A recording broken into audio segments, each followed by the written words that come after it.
Skipping the intro, you already know what time it is. How's it going, ladies and gentlemen? Welcome back to another random recap. I am proud to say we are back with more draft videos. Just in case you're new here and you don't know who I am, last year I covered a lot of the draft positions. I did the wide receivers, quarterbacks, running backs, edge rushers. I tried to cover as many positions as I could. Now that the NFL season is officially over with the Super Bowl being tomorrow, I decided it was time to bring back this series. And to start the 2026 draft campaign building up towards the draft, I figured no class would be better than to talk about the wide receivers. Cause man, is this class good. There's a lot of great names, there's a lot of risky names. Here's some names I just brought up because I feel they deserve some attention. I do not plan for this to be the only video, so if I do not talk about a receiver you want me to talk about, please drop me some names down below in the comments. So again, if you're new here, let me explain how this goes. I'm going to name prospect by prospect. I'm not going by rank. I'm not going in order on how I view them. I'm just going to be naming prospect after prospect. I'm going to tell your strengths,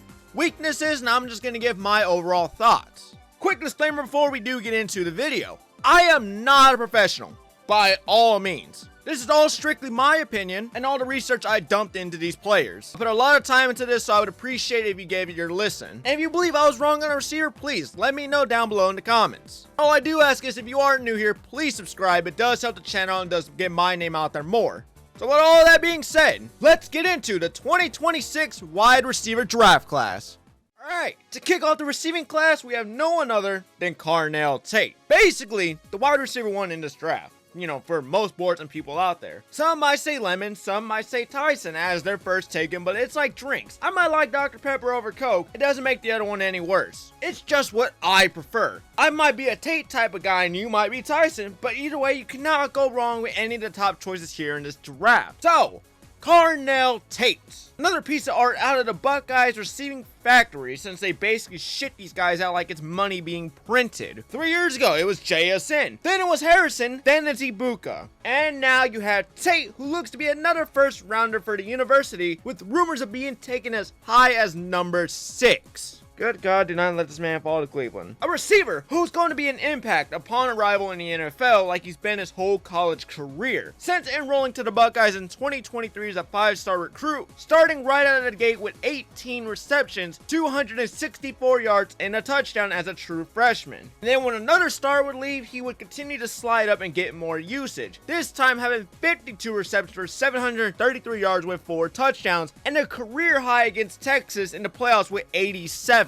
Then turned to 2025 with Ibuka gone. Now the spotlight was finally pointing in his direction. You know, of course, he's still going to share with Jemiah Smith, but the time was his where he would have 51 receptions for nearly 900 receiving yards and 9 touchdowns. Obviously, it would have been much higher and he probably would have cleared 1,000 had it not been sidelined for 3 games due to an injury. Regardless, he's thrived when he's told to make a play, someone who's a reliable option and very quarterback friendly, as seen with Kyle McCord, Will Howard, and now Julian Sayin. Providing that safety network who can be trusted to keep a drive alive, whether it's an intermediate route, which he thrives on, a deep ball, or even a quick toss under pressure. When he can get his hands on the ball, it's a guaranteed snag. And for most NFL offenses, they sure can use a guy like Tate who can create separation like he does for a quick 10-20 yards. Sometimes even a home run ball. I mean, if you've seen the Buckeyes at all this year, you'd see the explosive plays he makes on a weekly basis. So I don't need to say much to sell you on the idea that he has what it takes to be a day one contributor to whoever drafts him early on. Now, let's get into the strengths. Strength number 1,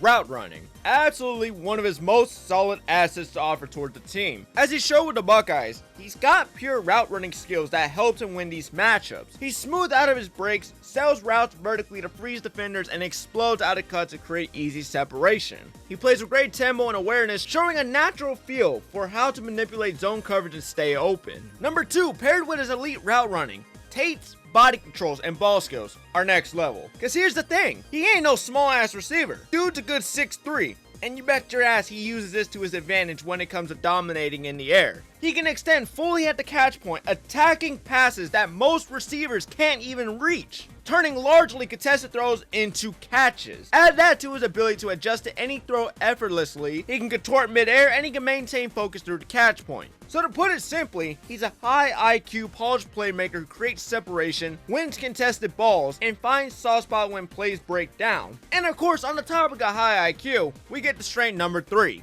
IQ. Tate shows a lot of it. Some might even say elite football IQ.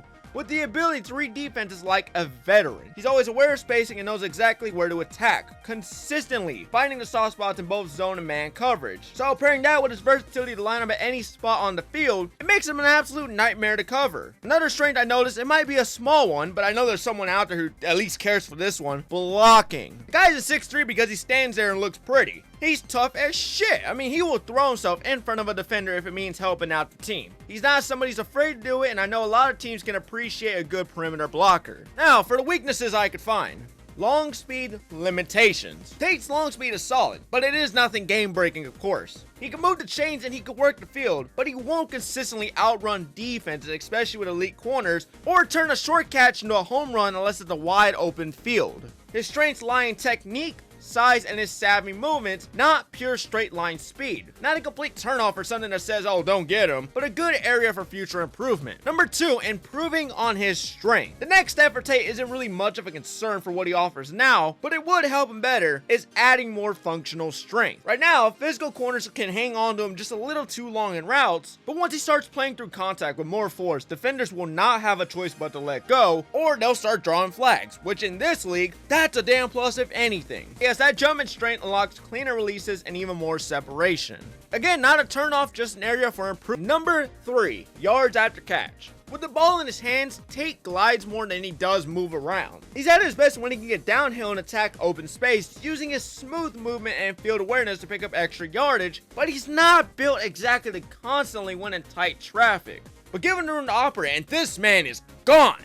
But most of the time, you can expect him to come down with the ball itself. His yards after catch production comes mainly from feel, efficiency, and timing rather than raw elusiveness. So, overall, what do I think? He's good. He is very good. I mean, even with the struggles, which again, there's really not much, I still think he's a very polished receiver coming into the league. And depending on who picks him, which is not a lot of teams to think about since I don't see him falling past 10, will really be the true difference maker. I think falling into the hands with someone like the Giants with Harbaugh, Jackson Dart, Neighbors, Robinson, it will really kickstart this offense to the next level. Or even somewhere like Cleveland, which as much as I do not want to say it, he's definitely the wide receiver one their quarterback needs. I say their quarterback because I don't fucking know what's going on with them. Whether it's Ty Simpson, Dylan Gabriel, George Sanders, a fan from the stands, I mean whoever they have at quarterback, they will be very much appreciative they have a wide receiver like Tate. Better than bum-ass Jerry Jeudy, Tennessee, or even New Orleans, which to me will be a great spot as well. It should be interesting to see where he falls. But like most Buckeyes receivers, which funny enough I say most because Harrison's been a disappointment, they usually live up to the hype and are always full of talent. Let's see how Tate does. Without a doubt, definitely the wide receiver one of this draft class.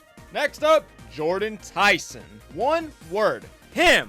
This pick right here, without a doubt, should be the number 1 wide receiver off the board. Like I said, should. To some, he's better than Tate, to others, vice versa. You can even throw Lemon in there. I think all 3 are talented, but man, something about Jordyn Tyson. Dude is an electric player, but damn, it's such a shame injuries haunt this guy like a crazy ex. He's got an injury history so long, you think it comes with a table of contents. Him and health do not go along together. And it's not just 1 year. It's one after the other. It's just dumb luck, I suppose, but the injury concern would have me praying every time he takes a hit, because it's just that easy. Like, I believe he has the highest ceiling out of anybody in this draft, but it's just that history right there that is going to be a pain in the ass for the rest of his career. But I mean, outside of injuries, if you've even seen the guy play, you'd see why he's all the hype. His tape is fucking ridiculous. This is a receiver who would knock your socks off with how crazy the plays he's able to make on a weekly basis. I mean, I was blown away from seeing him last year before the crucial injury. So going into this year, I expected nothing but greatness, and he delivered. When healthy, he's absolutely the best bang for your buck. I'm really stoked to see who he actually lands with, because we're talking about a guy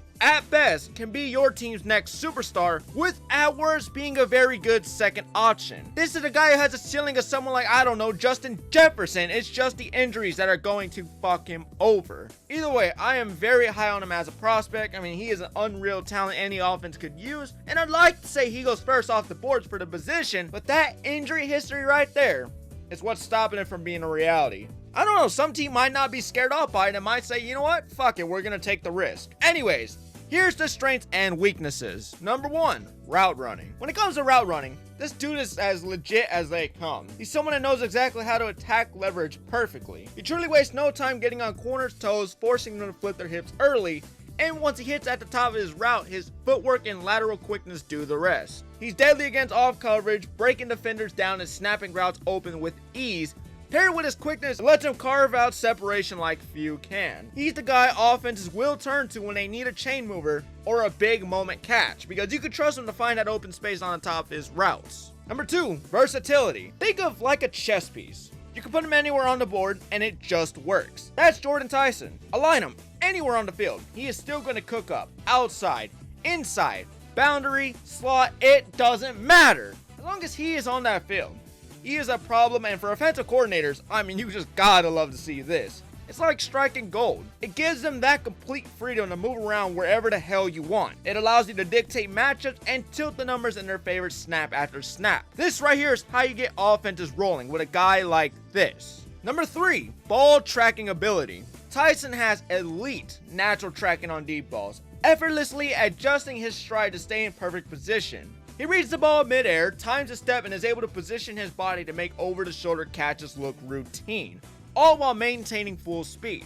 That combination of speed, awareness, and hand-eye coordination lets him attack the ball in the air, win contested throws, and stretch defenses vertically with ease. Number 4, contact balance. Tyson runs with pure aggression after the catch, using excellent balance and body control to absorb contact despite his lean frame at 6'2" and 195 pounds. He's slippery in space, has a good twitch, and can elude defenders like it's nothing, extending plays and turning small openings into meaningful gains. Now for the weaknesses. Number 1, health. Did you really not expect me to continue bitching about this one? It's obvious, this is unfortunately a weakness of his. But the best ability is availability, or even durability, and it scares me he might not have much of either. That medical history stamps a fat ass question mark on his future, cause yes, he's perhaps one of the best talents in this draft, but I can't guarantee anybody he stays 100%. If he was already like this at the college level, I would hate to see how the pros treat him. The dude could be Justin Jefferson, which honestly is not a bad comparison, but regardless,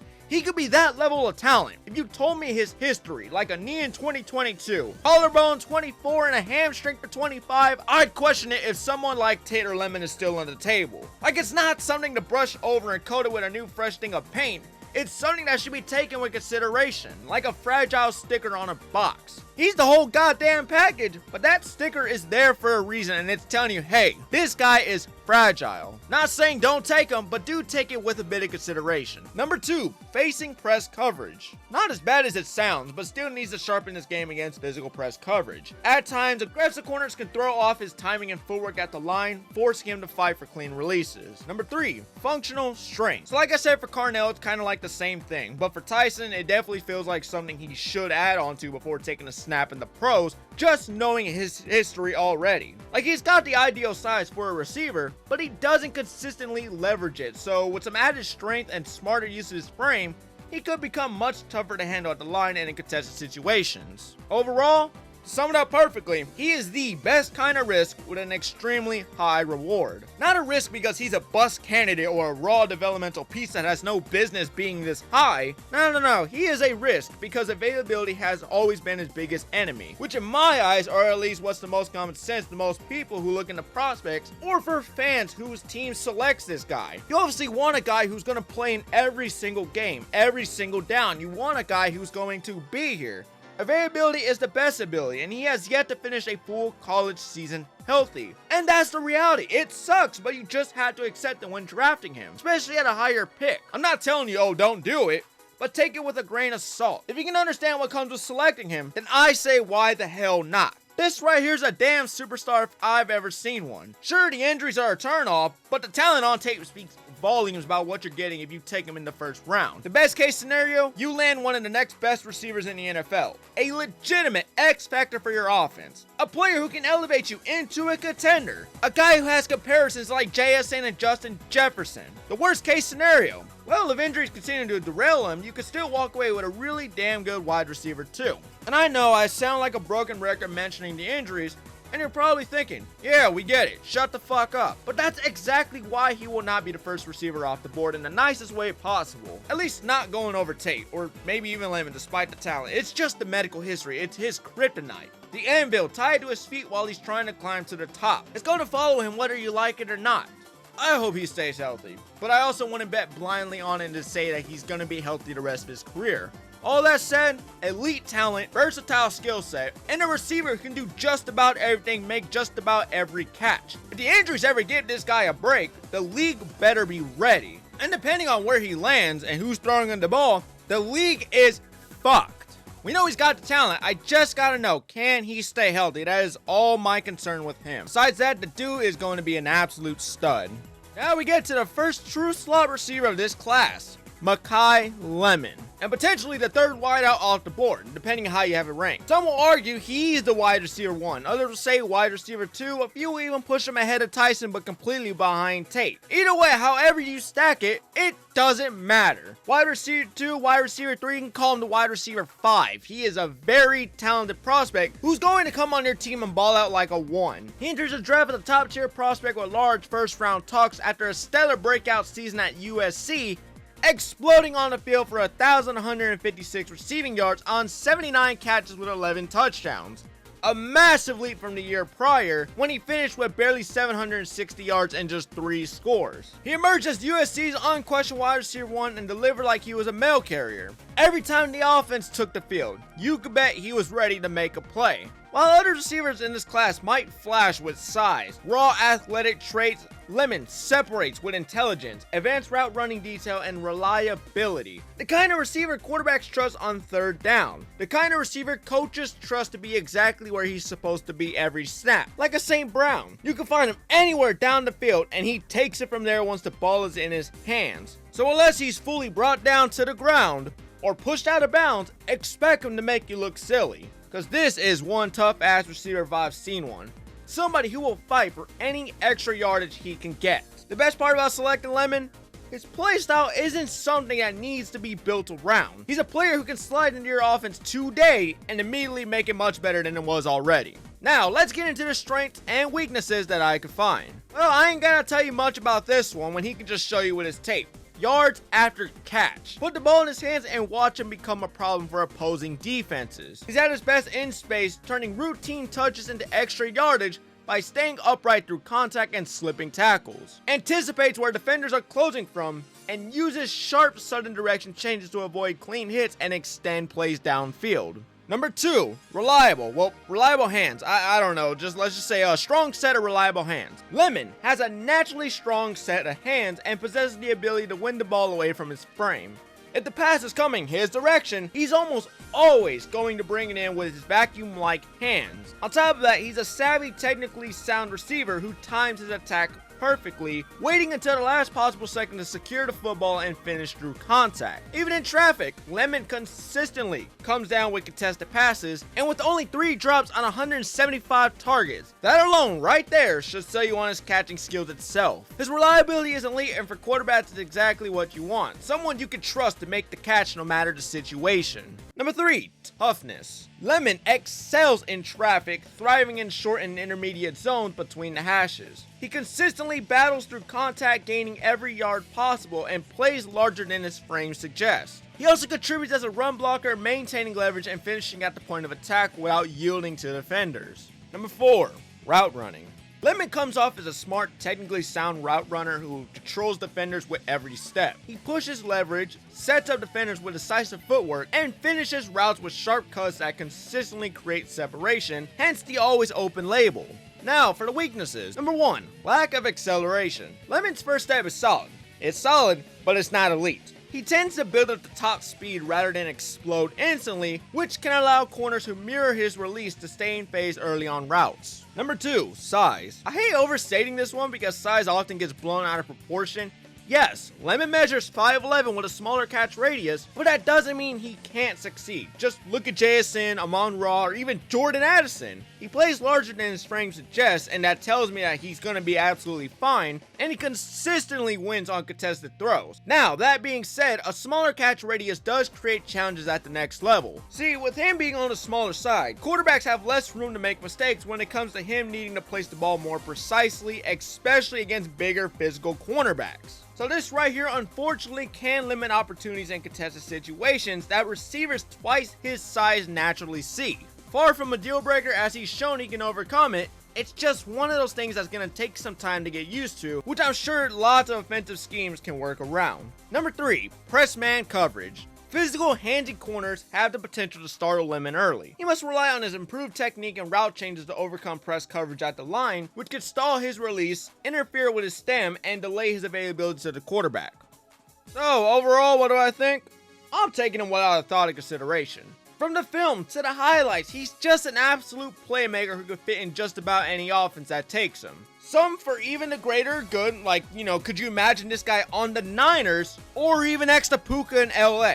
This is an elevator if I've ever seen one. You can't get Tyson, you can't get Tate. You should not see guys, we'll just go what's left. You should look at it as a receiver of his talent has fallen to our laps when he should have went way before this, in which you take it and run away not looking back. Just let his work on the field prove it was a great pick after all. Now we get to another one of the main 5 receivers projected to go in the first round, Denzel Boston. Just wow, that's crazy. Anyways, here we have Boston, who's a tremendous talent entering the draft as one of the more NFL hot and ready to go options. He's not the same as a selection like Tate, Tyson, Lemon, the main 3 that lead this class. A player your team will fall madly head over heels for with the intention of building around. Yeah, Boston's not in the same boat, in the nicest way possible.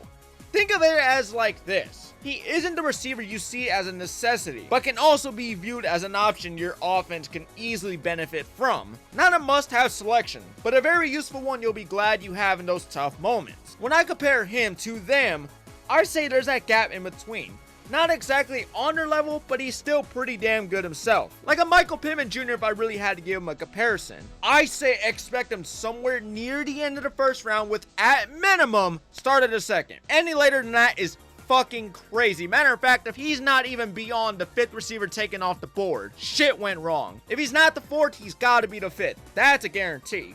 He might not be the most top tier first round product in the last couple of years, but a receiver with his size who plays the outside like he does can really help some offenses out drastically. Buffalo, I'm looking at you. Pittsburgh with Metcalf. Arizona, Michael Wilson, even Harrison Jr. Hell, even Seattle, who looks like they don't need the extra help. They can use somebody like him late in the first round. A reliable, smart, physical option who knows how to get open, move the chains, and earn trust fast. I like him, and if I'm a team in the later rounds, I really do like him a lot. Anyways, let's get into the strengths and weaknesses I can find. Number 1, body control and elite ball tracking. Boston's ability to control his body in mid-air and track the football is a defining trait of his game. Whether it's a jump ball or a contested catch, he has the ability to position himself effectively using his frame to outmaneuver defenders.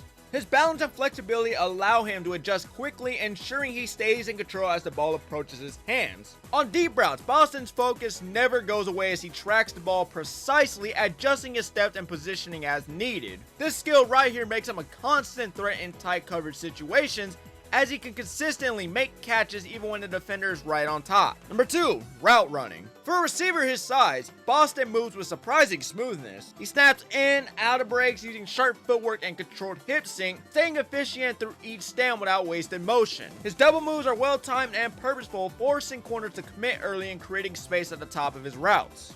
Not to mention his pacing and short area quickness consistently stress defenders, especially when he's isolated on the boundary without safety help. Number 3, functional speed. Boston's speed shows up over distance rather than an instant burst. We'll get back to that one later. When defenders can give him space, he steadily closes it with smooth, powerful strides, forcing corners to make a move quicker than they want. From there, he transitions into his breaks with more sharpness than his frame suggests, creating separation without needing true burning speed. Number 4, he's a red zone menace. I mean, do I really need to explain one? It's exactly what the title says. He is a red zone menace. He's a reliable red zone threat who blends route awareness with physical presence. Boston consistently uses his frame to box out defenders, giving quarterbacks a large, dependable target when space tightens near the goal line. Number 5, catching technique. Boston consistently wins the ball with his hands, keeping it away from his frame and showing natural catching technique. Unlike many larger receivers who rely on body catches, he secures passes cleanly and reliably at the catch point, giving quarterbacks a dependable target in all situations. Now for the weaknesses. Number 1, lacks top end speed. Told you I would get back on this one. Boston is not a receiver who can simply blow past all defenders off the line or turn a deep ball into instant separation. He lacks that elite straight line speed, which means he can struggle to create separation purely with just bursting off the line. As I mentioned as one of his strengths, he's someone who has to build up rather than just take off. So instead, he relies on positioning, timing, and his long frame to win downfield. Not saying you can't do deep plays with him just because of this. I mean, they're very possible. The tape shows it, but they come from technique, leverage, and savvy timing rather than top of the line speed. Number 2, lack of an explosive burst. Boston can initially get open, but defenders often recover quickly when he makes his break. He doesn't possess a sudden, explosive burst out of his cuts to consistently hold the cushion, allowing corners to close the gap faster than ideal. While his route intelligence and timing might help him, this lack of explosion can make it more challenging to consistently create separation in tight coverage. Number 3, limited after catch physicality. See, here's the thing with this one. Boston can use his size to win at the catch point, but once he's got the ball in his hands, he's not the type to consistently break tackles or turn short gains into explosive ones. He doesn't overpower defenders, so his yards after reception are more of a product of positioning, route design, and timing than raw physicality. So unless it's an open space downfield or he's falling forward after the catch, it's almost always a complete stop. To me, Boston is one of those receivers who just makes sense. I mean, he is a guy you really just don't pass on. He's not a player who's going to win you over with raw speed, or he's not going to be the flashiest guy on the field, let alone not even the flashiest in his draft class. But where he is going to get you is when he's winning with size, feel, and toughness, and stuff like that translates well into the league. He understands leverage, timing, and knows how to put himself in position to make a play when it matters the most. Like if you're an offense that values a true outside receiver who can win on the boundary and be dependable, you might like Denzel Boston. Again, I really recommend him to somebody like the Bills. I know Allen can use a receiver like his size that's actually worth a damn, unlike Keon Coleman. 49ers, because I mean, it explains itself. Bears will be nice. Patriots, I know, could really use him when considering someone to replace Mac Hollins in the future. New Orleans, Atlanta, I mean, there's a lot of teams I'm just not naming because anywhere else really works too. He's not the riskiest player in the class, and he doesn't present a stupidly high ceiling like a risk would give you, but I think being the safety net and a wide receiver your quarterback can trust with his life is just as great, and for a lot of teams, they would sure love a guy like this. So to the teams, I advise, if you want to play it safe and get a receiver who's not shy to red zone production and moving the chains, Boston is the way to go. And like I said at the beginning of this, once the top 3 are gone, I'm sure he's right in queue for the next team who's in need of a receiver. If it's not him, it's Concepcion. If it's Concepcion, he falls right after. Definitely going to be fun to see who takes him with their selection.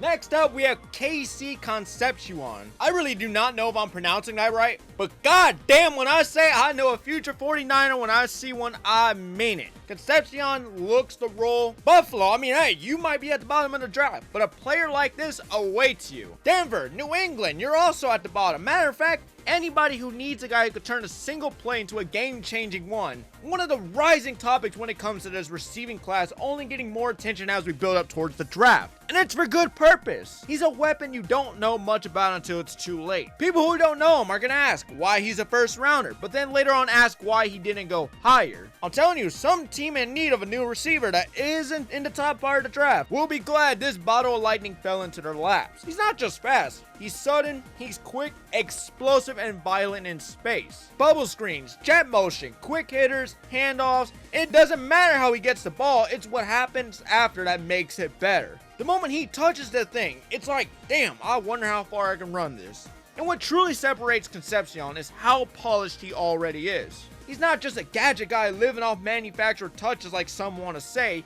He's a sharp route runner with a legit release package, understands leverage, and knows how to manipulate coverage against zone to find open field. Against man, he creates that. Also, add in his unreal vertical from the slot and outside, it's just breathtaking the shit he does. The guy's special. I mean, anybody will tell you that. Gonna be a weapon defenses are gonna love just the game plan for every Sunday. I'm telling you, some team will sleep and some team will snag him the first chance they get. Let's get into his strengths and weaknesses. Strength number 1, explosive after catch ability. Concepcion is a nightmare once he has the ball in his hands. Defenders don't just have to catch him, they gotta bring his ass down. He uses toughness, elusiveness, and straight up explosiveness to turn routine touches into big gains. Bubble screens, jet sweeps, pre-snap motion, handoffs like I mentioned earlier, it doesn't matter like I said already. He'll make plays like these, and he'll make them anywhere you put him. Just as long as he can get his hands on the ball, just watch magic happen. Strength number 2,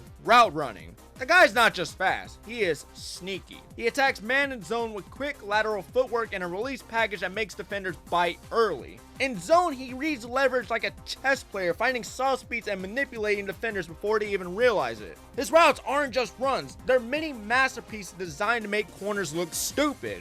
Strength number 3, top end speed vertical threat. Whether it was with the Aggies or even North Carolina State, KC showed he could stretch the field easily with elite top end speed paired with short area quickness. He can take the top off defenses from both the slot and the outside. Strength number 4, ball tracking specialist. With the ball in the air, Concepcion shines. He tracks passes without breaking stride or losing balance, and he's willing to go up and snatch it at its highest point. That's a playmaker trait every quarterback dreams about. Somebody who can catch under pressure in stride and immediately turn up field. Now we get to his weaknesses. Weakness number 1, ball security. See, for as talented as he is, sometimes he can be a little too eager when going after the catch. He sometimes takes his eyes off the ball too soon, trying to transition from receiver to runner. I mean, he's got 19 career drops total, and all last season had an 11% drop rate. Definitely an area he can really improve on. Number 2, contested catch limitations. His wingspan is solid, but not elite. Longer, more physical NFL corners could give him trouble in tight contested situations. He can still win, but he might need to rely more on timing and positioning than his straight up reach. Number 3, he has a leaner frame. At about only 195 to 190 pounds and only 5'11", KC's built for speed, but a little more bulk on him would definitely help him absorb contact and compete with the physicality of NFL corners. Without it, some teams may try to box him out into a slot-only weapon, limiting how he can be used. Number 4, run block consistency. Again, for the people out there that care for blocking, just know KC is not going to dominate at the line when asked to do so. His technique against perimeter defenders can be inconsistent, which limits his impact on run plays. It's something he can improve on, but it's noticeable if you rely on him in the run. So overall, what do I think about Concepcion? Yes. This is a player I do not need to think twice about. He's far from perfect, but he's an absolute weapon. The kind of player who doesn't need a perfect situation to make explosive plays.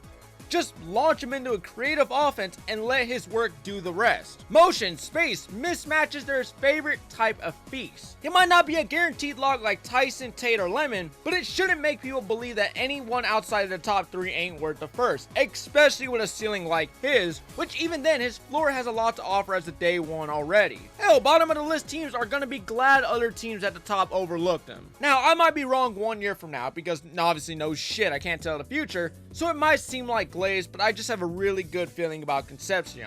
Tape like his speaks for itself, and it says he has what it takes to exactly be the next superstar in the league. I ain't saying it's 100% confirmed, but for a team like I mentioned earlier, the Niners, Bills, Broncos, Patriots, even the Eagles, it'd be a gamble I would definitely put my chips in. At his best, this is going to be a game changer for every Sunday as long as his career goes, with the comparison of a less physical Golden Tate to even Jalen Waddle. Or at worst, he's still a weapon defenses will have to game plan for. Either way, that's good enough for me to say he's worth the pick. If I had to pick my dark horse for the receiving class, this right here, this is it. Once again, here we have another future steal in this draft. Not because scouts aren't doing their homework, of course, because of a brutal ACL injury that took him from smooth sailing into the first round, potentially even early second, to off the rails within weeks after the injury. Very talented, but it's usually hard for a prospect to keep the same projections when you smack a label that says, yeah, he just came off an ACL. Oh, the combine? Well, he's not going to participate in it. But, you know, he should be good to go. Stuff like that really could set somebody back around. I mean, for some lucky team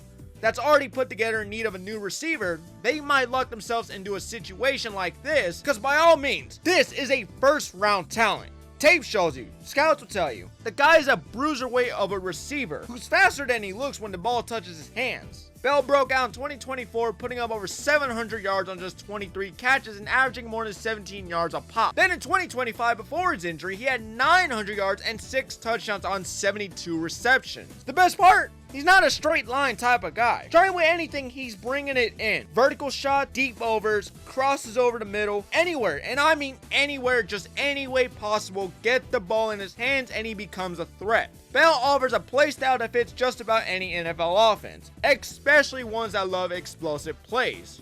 I don't need to say much that his game doesn't explain already. He's produced in just about every game he's started, including against some of the toughest competition the ACC has to offer, like his matchup against Miami where he had 2 touchdowns and 136 yards. His game shows me a player who's going to translate very well to the next level, and depending who snags him, it might be a much quicker process than expected. Now let's get into his strengths and weaknesses. Strength number 1, physicality. At 6'2", 220 pounds, this wild son of a bitch plays wide receiver with the build of a running back. And it's not just about speed. He embraces contact. Smaller defenders bounce right off him. Arm tackles don't do a damn thing. And if you want him on the ground, you better actually commit. Bill is comfortable catching the ball in traffic, lives over the middle, and never flinches knowing a hit is coming. He'll take the punishment every time if it means moving the chains forward.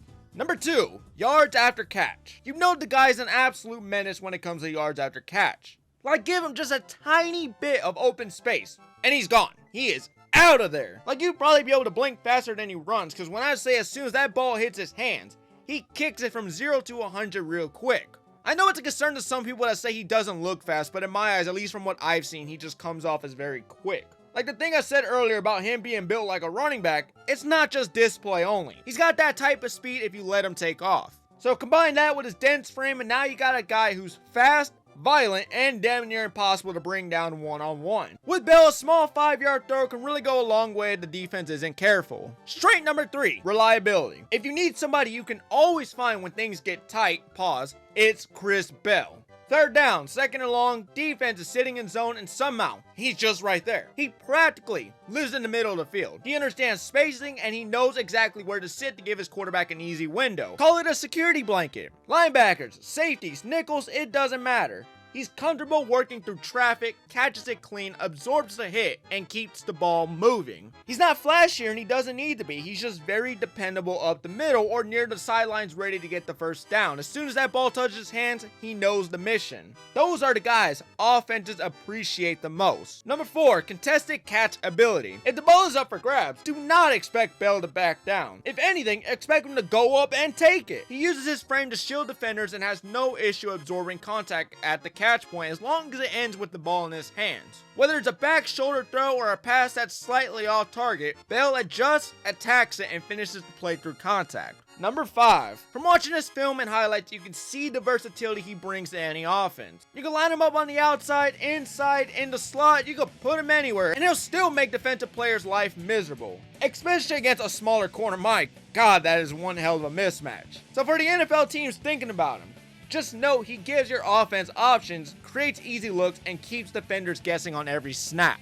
Now for the weaknesses. Number 1, limited route tree. So when you hear online that he only knows like 3 routes, I wouldn't say you're completely far off. Like most of Bell's productions comes on vertical shots and intermediate possession routes. He hasn't dominated much on short, twisty stuff, you know, the quick ins and outs, sharp cuts, and sudden change routes that really test a corner's reaction time. That's not to say he can't do it, but it's just they haven't taught him how to do it yet. NFL teams will want him to refine those shorter patterns to unlock his full ceiling. Weakness number 2, quick twitch limitation. See, Bell doesn't exactly have the instant pop out of his breaks. On short routes against disciplined zone coverage that can make it hard to consistently create separation, he leans more on his size, positioning, and savviness rather than pure first step or lateral quickness. Basically, he wins on these matchups because he's smart and physical, not because he's explosive. Number 3, consistency as a downfield threat.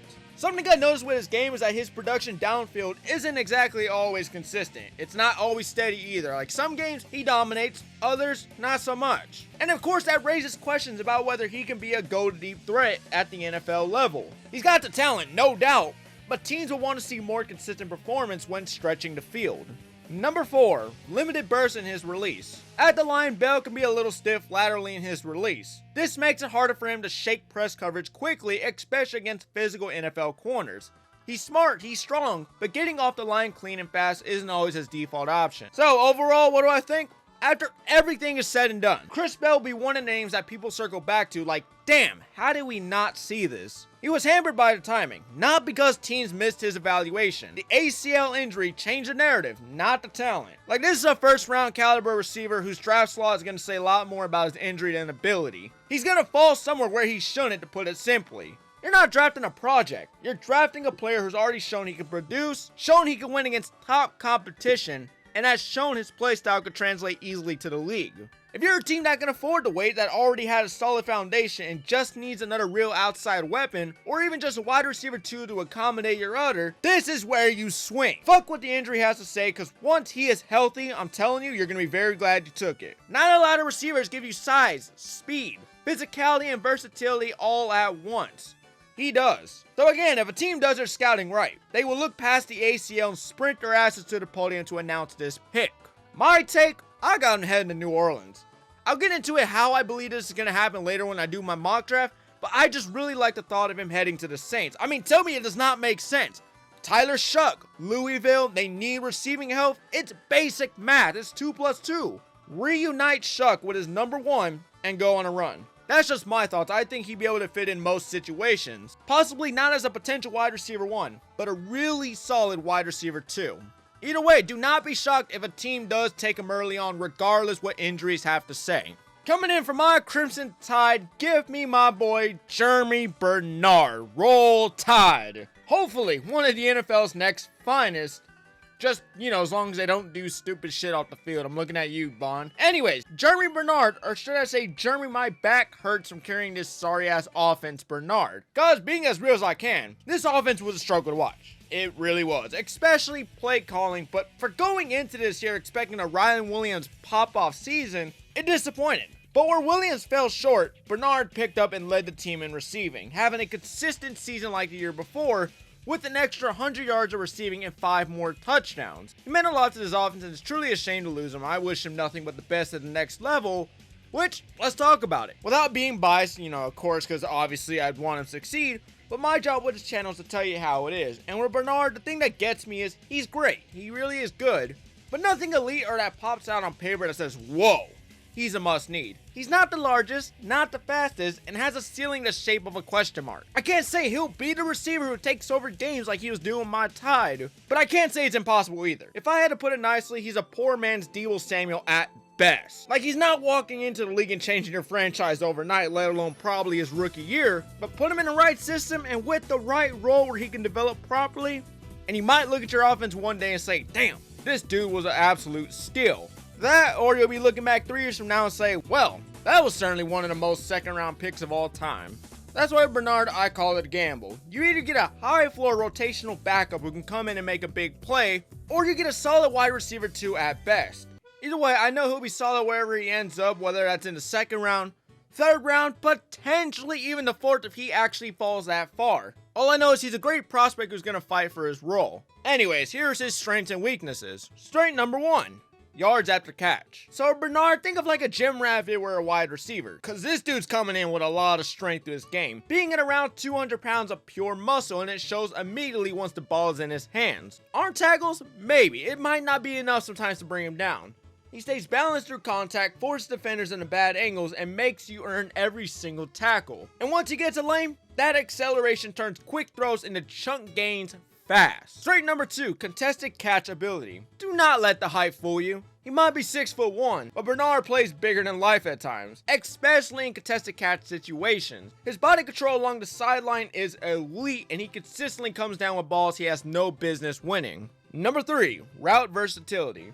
Bernard can win at all 3 levels of the field. He's comfortable working underneath, intermediate, and pushing vertically when asked, which makes him hard to game plan against. Number 4, handwork. Bernard brings trustworthy, no fucking around type of handwork to the table. He attacks the football instead of waiting on it to come down, snatching it clean even when defenders are wrapped all over him. I mean, have you not seen the one clip of him mossing that guy? Absolutely head top the poor son Mitch. Quarterbacks feel comfortable throwing his way in tight spots, slot fades, back shoulders, traffic over the middle because he doesn't flinch when it's coming his direction. Contact does not bother Bernard, bodies don't rattle him, and the moment never gets too big if the ball's near him. Nothing can stop him from finishing the play. Now for the weaknesses. Number 1, he lacks top end speed. If you watched any Crimson Tide football, you already know what I'm talking about. Bernard is not a true burner. He's not consistently stacking corners on the outside, and he sure as hell is not running past any NFL cornerbacks for easy wins. When he's asked to win deep, it's usually off technique, timing, and physicality, not his raw speed. And because of that, it puts more pressure on his releases and route execution against tight man coverage, because he's not a player who leaves defenses shaking at the thought of his burning speed. Number 2, limited lateral quickness. Don't get it twisted, I know what I said as his strength, like Bernard can be dangerous after the catch, but it's because he's physical. Because he's putting defenders on their ass while running, not because he's putting motherfuckers on roller skates. He's not overly twitchy or suddenly a lateral weapon, so you're not getting constant ankle breakers in tight space. His yards after catch come from contact balance, forward lean, and refusing to go down, not quick cut explosiveness. Number 3, needs work on blocking. Something I noticed throughout the year, which might not be a large red flag to some because it really isn't, but more just an area for him to improve on that I feel would get him more playing time in the league, and that's blocking. Because when Bernard wants to block, I mean, he'll give it his all as he does with everything else, but the technique just is not there. His hand placement can be sloppy, and he doesn't always sustain blocks long enough to really help the run game, as seen by how miserable it was. Then again, we didn't really have much of a run game anyways. Regardless, it comes off more as a larger effort from him than him actually getting something done. Clean that up and he becomes much more reliable on early downs. So overall, to keep it short and sweet, I'm drafting Bernard. Depending on where I am in the second round, it's a bona fide yes. I mean, especially if I'm a team like the Falcons, Bills, which you'll see me mention a lot, because again, they need the help. And I can understand not wanting to waste the first or second on a receiver because you have other needs. It's valid, I totally get it. I mean, the draft this year is stacked for defensive needs, so get yourself a badass edge rusher in the first, maybe a corner in the second, and Bernard is going to be sitting right here in the third round. And you know, if you don't have to waste an early on pick because you know he's going to be here later, I'd recommend going that route. And if you're really lucky, maybe even the fourth. Seahawks, perfect spot. Let him develop, use him as a gadget. Cheap pick, high upside, Milrose there too, you know, reunite the two. I mean, who knows what could happen. San Francisco, they do not take a wide receiver by this point, which I do have them going wide receiver by the second round. They don't do it in the first. Dallas, if their cheap asses don't want to pay Pickens, Bernard's right here. And to the other teams I didn't mention, there's plenty that I do think he would fit in well. I mean, there's going to be someone who I don't think of that's going to grab him. I'll be like, you know what? That's actually a solid spot. Bernard's the guy who's going to move chains consistently, fight for contested catches like it's life or death, and he's going to give quarterbacks a reliable option. He's not going to wow you with insane speed or highlight reel plays, but over time you're going to respect the work he puts in and the plays he makes. Even if all he does is return punts or make 1 or 2 appearances a game and doesn't live up to the quality of being a wide receiver too. You know, from day one, the moment Bernard lands at your facility, he's going to be giving it everything he has. Wishing nothing but the best of luck. Roll Tide. Once again, we have another dark horse pick who could easily be one of the best receivers of this class.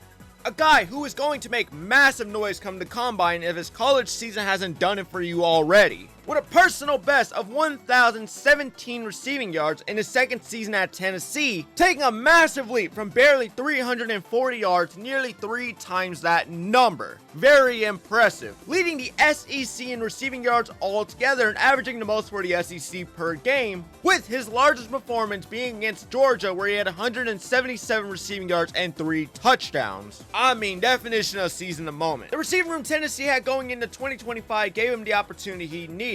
He saw that there was really no locked-in wide receiver 1 going into the season and said hold my beer before going batshit crazy on the competition, having only 1 game this year where he did not fall under 50 yards. Besides that, the dude's averaging like 60 to 100 yards a week. A player like this makes scouts wet just thinking about the unleashed potential he's got. Some of them are going to see him at the combine, they're going to be like, oh, we're going to go after this big sumbitch right here. Some might not even know who he is yet until he puts them on notice, either from his freakish frame or his explosive playmaking abilities. The only thing with him that is my concern is just drafting him too high. I feel like getting him at the perfect value is the perfect way to go about it.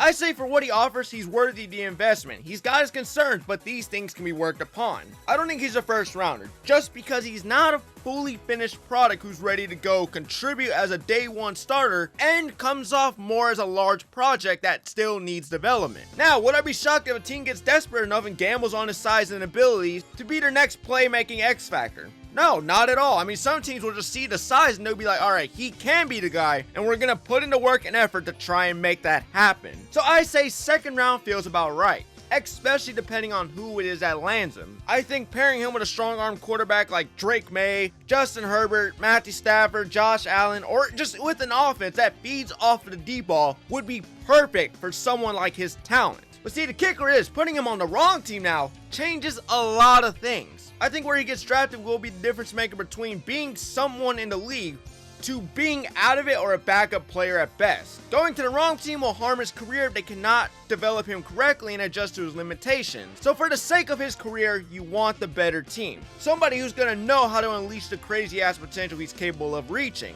It's just gonna take time, but you know the saying, patience is key. And if that means this guy already goes from a deep threat problem to a straight up versatile menace that defenses will fear all around, then the pick was worth it. Regardless what happens, I'm going to give you the strengths and weaknesses, so you can see if a guy like his caliber is perfect for your team. Strength number 1, body control. Brazzell knows what his frame can do and he uses it. He tracks the ball like a hawk and isn't afraid to plow through defenders in traffic. Arm tackles, forget about it. If the ball is in the air, he's gonna go get it, no hesitation if he already can't reach for it anyways. His frame's fucking huge. Strength number 2, release package. Even in Tennessee's limited route system, Brazzell shows a clean release off the line. Press corners are not able easily to lock him down, and he has the speed and quickness to stack defenders and win his space. He doesn't just survive at the line, he dominates it. Strength number 3, blocking. Brazzell puts in the work when it comes to blocking. He could get stronger, he could be better, but the will and effort is there already. He'll engage, sustain, and try to help his team win every time. That's the kind of physicality coaches want to see on Sundays. Strength number 4, quick twitch, short area separation. For a guy his size, which he is a pretty big guy, he is very explosive in tight spaces. Quick hips, sharp cuts, and rapid direction changes let him carve out separation in short area routes. Defenders have to respect the twitch because even in traffic, he can make himself available and create space for the quarterback to throw a dime. Now we get to the weaknesses. Number 1, his catch point is pretty inconsistent. For a receiver as big as he is, you would expect him to be more dominant when the ball is in the air. Well, it's not always exactly the case. On contested targets, the production just hasn't matched his frame. Too many 50-50 balls always end up staying 50-50 instead of turning into wins. At the next level, being this big, teams are going to expect you to come down on more of these balls. Number 2, his hands. His 2025 tape looked clean. It was much cleaner, sharper, but I do know in 2024 it was a struggle. It was ugly. I mean, there's really no other way around it. So even though he went and fixed it, it's still something teams are going to circle back to because it's not broken, but they want to make sure, hey, can you stay this way? Like, why would we draft you if you can't catch a ball all the time? It's always about making sure that version of Brazzell stays away, and this version holds up with consistency. Teams want a guy who can be reliable and keep moving the chains, not a guy who's going to kill the drive. So either he keeps stacking clean reps, or the league will remind him very quick. You do not get a lot of chances here. Weakness number 3, route tree. See, this one's not entirely his fault. Tennessee's offense does not exactly prepare you for an NFL route tree, and it shows on tape and with other fellow Tennessee receivers who fail to live up towards expectations. And see, this is what scares people off. They believe he's going to follow in the same footsteps as them. Jalen Hyatt, Cedric Tillman, Jones Jr., and Dante Thornton Jr., who's on the Raiders. I think he was drafted last year, I do believe. So they're just like, okay, what's stopping him from being the next guy who looked really good at Tennessee, this big receiver who didn't hack it at the NFL? Like this route tree the NFL wants him to know. He hasn't been asked to run it at Tennessee, so obviously there's going to be a large learning curve early on. The good part about it, you could see the potential. The tools are here, he just hasn't been fully taught it yet. This is where coaching matters and where I say whichever team drafts him will be the difference maker in whether he succeeds or fails. It's not that he doesn't have the talent to do it, it's can they teach him everything he needs to know. Weakness number 4, frame and durability. Brazzell's frame is a little bit on the lean side for a receiver his height at barely 200 pounds, which for somebody who's like 6'1 or 6'2 it might fly, but the man's fucking 6'5", and that raises a few durability questions moving forward, as he's already lost most of his true freshman season to a shoulder injury. So NFL teams are going to be paying attention to how his body holds up once the hits get heavier and he's dealing with larger cornerbacks. So I say adding functional strength without losing quickness is going to be key if he wants to stay on the field consistently at the next level. So overall, what are my thoughts? Well, if you ask me, he is a very large bet on the upside. He's a guy I'm not drafting for his floor, which, no offense, I'm not saying his floor is complete garbage. It's solid for what it offers, but I am not taking him with a high pick because of what he's done so far. I'm taking him with a high pick because of what he can become. I'm drafting him for his traits, movement skills, a frame that should not move the way it does. With hopes, it becomes even more. The flashes, the separation ability, all of it is real, and when everything's clicking, the guy's an absolute problem. It's just a learning curve that makes me question how high would I really want to go with a player like him. Things like his route tree, consistency, and contested finishes all need work. I mean, hey, that's the price he paid for his ceiling, because I'm telling you, goddamn, can he get there? Wow, this guy is going to be a superstar. He's not your typical plug-and-play receiver or a guy that's going to be a starting spot from day one. He's a development project with very high payoff. If you can't develop him correctly, then I don't know what to say. I already gave my thoughts. Put him in the right system, give him time, a big arm quarterback, and you might end up with a legitimate weapon, who's a mismatch for most defenses without elite corner play. He's definitely not the safest pick in this class. Like, if you tell me Boston and Concepcion is still on the board, even Chris Bell, I would definitely take the less riskier choice with either of those three. But if they're all gone, I mean, fuck it, what do we really got to lose? If I know I can develop him, I'm taking the chance, and I really hope it's one that ages really well. Time's gonna tell with Brazzell. Either this is gonna be a pick where people are gonna be like, damn, I really wish we betted on his upside, or it's gonna be a pick where they say, I told you so.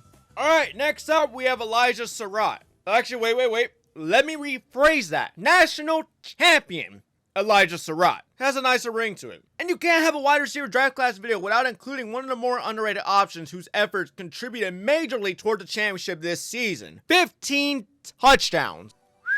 That's a big number. I mean, that is definitely one way to leave a mark. Not only for one hell of a college career wrapping it up with a championship, but also a signal to the NFL, hey, in the right round, I can be your guy. And no, it's not because he's this elite talent who's got crazy athleticism, burning speed, or can make one-handed snags. He might not be any of that. But you know what he is? He's reliable. He's reliable, he's open. I mean, that is probably one of the best traits for any receiver to have. The man is reliable, a quarterback's best friend, very quarterback friendly. Somebody you could trust to show up when it matters the most. He'll catch what's thrown his way, and you can always find him somewhere down the field. Why do I say that? Because he's going to find a soft spot consistently to give your quarterback an easy target. Not to mention also being a solid bailout option when shit goes wrong. Third and long and don't know what to do? Just look for Sarratt, and I promise you he's going to create enough space to open the window for the first down. The most important thing I noticed in this game is he is a red zone menace. 15 touchdowns don't lie. He knows how to set himself up for the scoring play. Whether it's boxing out defenders, an over-the-shoulder throw, or adjusting his body and using his toughness to bring it in. And the best part is he could be a deep ball threat. He could play short very well, and he really thrives in the intermediate range. What doesn't change though is his ability to finish drives. With Sarratt, it's simple. You might not be getting explosiveness like you get with some of the other receivers in this class, but you get a very reliable chain mover who's got potential to be a solid wide receiver too at some point in his career. I can't say the ceiling with him is massively high. I still think his floor offers enough to say he could be a quality wide receiver 2 starter at some point in the league. Like, he reminds me of a Keenan Allen. So if I was betting my money on a receiver I trust to come off the board early in the second or even the third round, Sarratt is right there. You can go Sarratt, you can go Omar Cooper. Both of these guys from Indiana are studs. And of course, there are guys with flashier ceilings, as I talked about already in this video. I get that. But give me the player whose game actually translates to the big leagues. Give me the receiver who knows exactly who he is and what he does well, instead of a 50-50 project who might not even fully grow into the potential that those teams are drafting that player for. Teams don't draft guys like Sarratt hoping there's more. They draft him because of what he already gives you.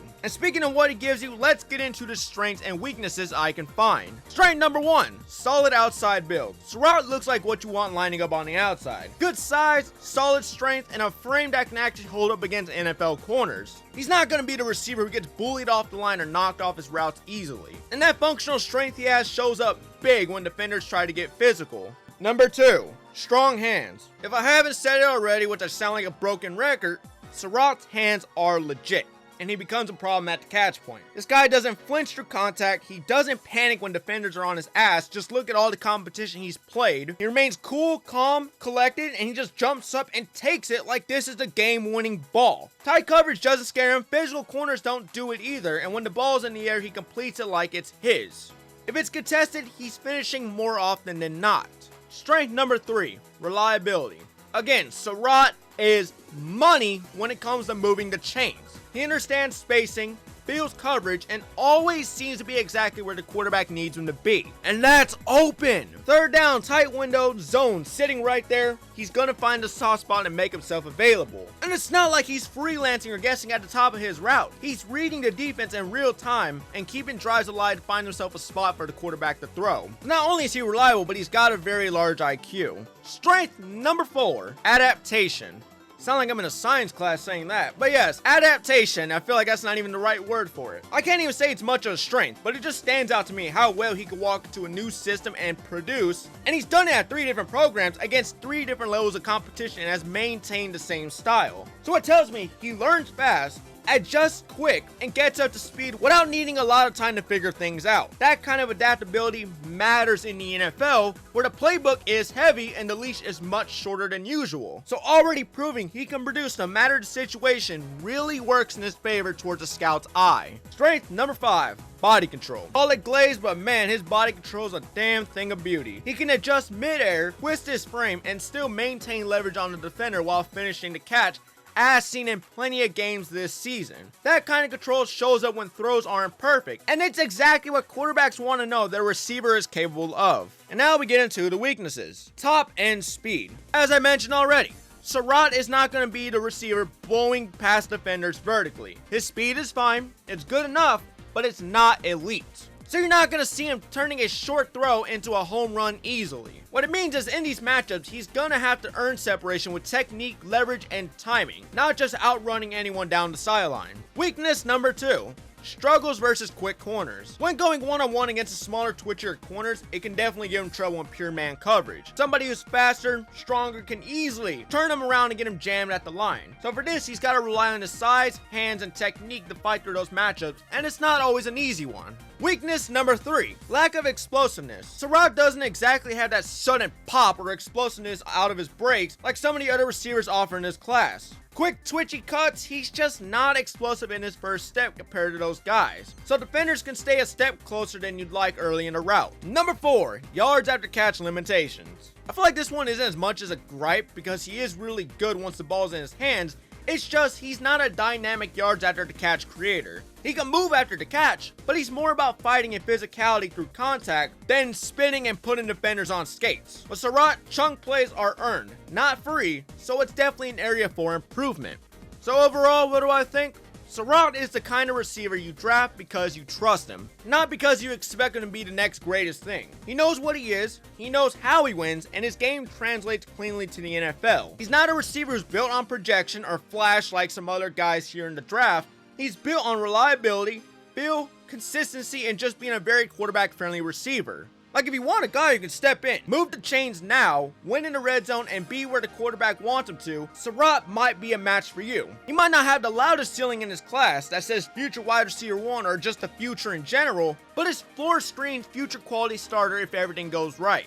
This is easily a player coaches will fall in love with, quarterbacks will trust, and defense will get tired of dealing with how easy he can find himself open. So snagging him, I say somewhere in the 2nd or 3rd round, I think presents the best value for being a safe option and not much of a gamble with a very large ceiling. It's not a pick I would go crazy after seeing it be made if it was my team, but you bet it would make me glad knowing we have a winning, experienced guy who can step foot on the field and give my quarterback exactly what he needs. Fields. Definitely one of the more underrated options. Next up, we have Zachariah Branch. I give my flowers to this one. If you don't know, last year during my transfer portal video when I covered the Branch brothers' move to Georgia, I said I wasn't completely sold on Zachariah as a receiver, and I would need him to prove that he's worth the hype he was getting at USC. 1 year later, and god damn it, bravo Mr. Branch, you certainly proved my dumbass wrong.